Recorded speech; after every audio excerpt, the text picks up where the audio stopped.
dunidu waxay ku jirtaa waqti aad u adag waxaanay halgan kula jirtaa la dagaalanka cudurka COVID-19. Waxaa hubaal ah in saamaynta cudurkan laga dareemay guri kasta oo dunida korkiisa ah, xitaa adiga kaaga ama kajaarkaaga. Daawade ma ogtahay in cudurkani uu naftooda galaaftay in ka badan 2 milyan oo qofood kuwaasoo ku nool dunida daafaheeda. Haddaba daawade tani waa fariintayda. Dhalinyaro aynu ilaalino caafimaadka waalidkeen si ay beri noogu sahlanaan karto inaynu la kulanno ama aynu la hadalno xilli kasta oo aynu u baahanay iyaga.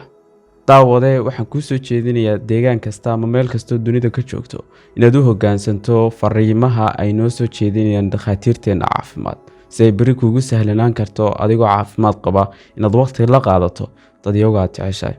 Iska bilow adigu maanta oo ilaali caafimaadkaaga si ay beri kuugu sahlanaan karto inaad la qosli karto dadyoga aad jeceshahay.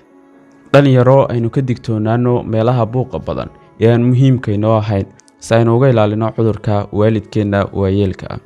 Haddii ay noloshu markii hore u baahnayd iskarabsi iyo taageero joogto ah, maanta waxay u baahan tahay oo ayna faraysaa inaynu kala fogaano si ay u badbaado nafteenu.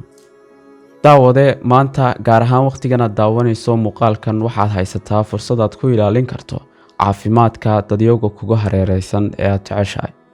Haddii bukaanka booqashada joogtada ah uu ahayd lagama maarmaan, maanta booqashayaradu waxay u tahay badbaado nafeed. Xaaladaha qalafsani marka ay yimaadaan, qof kasta wuxuu ka fikiraa kaliya naftiisa, laakiin xaaladahan oo kale waa kuwa u baahan inaynu u fikirno si guud, isla markaana aynu ka fikirno dadyoga inagu hareeraysan.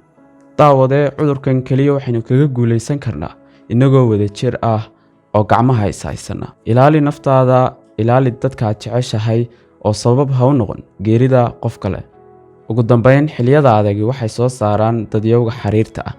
Aad bay u mahadsan yihiin dhakhaatiirta ku hawlan ilaalinta nafaheena.